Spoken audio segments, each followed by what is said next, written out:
guddiga abaaraha heer qaran ee Soomaaliland ayaa deeq raashin oo tiradeedu dhan tahay 1000 qoys soo gaarsiiyay gobolka Xaysimo iyagoo ku wareejiyay guddiga taakulaynta abaaraha ee gobolka Xaysimo.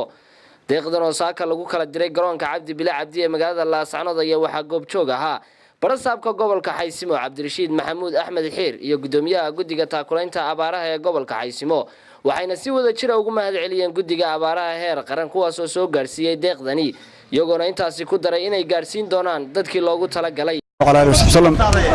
halkan oo ah Laascanood garoonka Cabdi Bilaa waxa saaka oo ay bishu tahay 4 Abriil aan ku qaybinaynaa oo ku gudbinaynaa baabuurta ku kala wareejinaynaa raashin mucaawinada ka yimi Berbera oo raashinka abaaraha ee Soomaaliland ay Berbera ka soo degay gobolka Xaysimo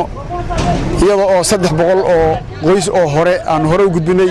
saakana waxaanu gudbinaynaa 700 oo qoys raashinkood oo ay qaadayaan 5 gaari oo ku kala socda degmada Tareex degmada Shaxda degmada Godaalo iyo intaas bay ku kala socdaan raashinka horena wuxuu gaaray Sarmaanyo iyo Carooley aad iyo aad waxaan ugu mahadnaqaynaa Ilaahay Allah abaartan ummadda u keenay isagana ka qaadi kara isagana Ilaahay weydiisanayna inuu naga qaado abaarta ummadda dhiban dhigta Ilaahay inuu ka saaro isagana Ilaahay waan u baryaynaa waxa kale mahad aan u celinayna dadka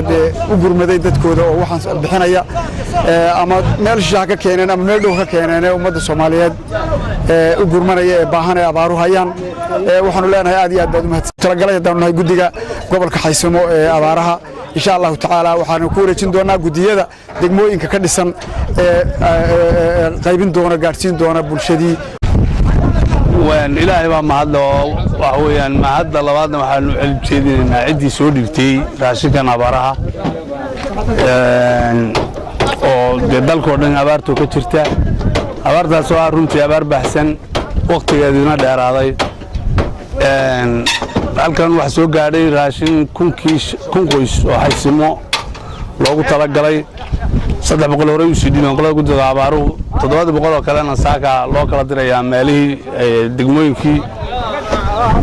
baahida ka jirta dhulka iyo abaarta ka jirta ilaahun baa wax ka qaban kara isaga raxmaana isaga baryeena inuu raxmaad khayr qabo ummadda u keeno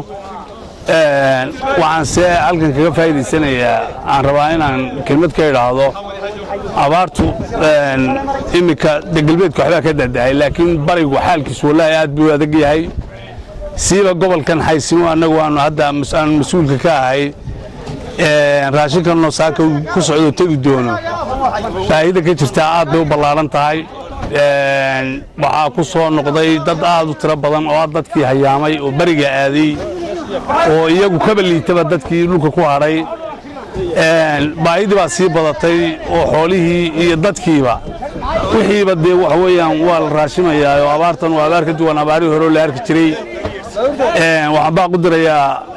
cid kasta oo caawin karta ama gurmad ka geysan karta dadka abaaraha u ka hayaamay goboladan bariga ee u hayaamay meesha la yiraahdo bari dad tiro badan oo aan ka yarayn ilaa 20,000 ama 30,000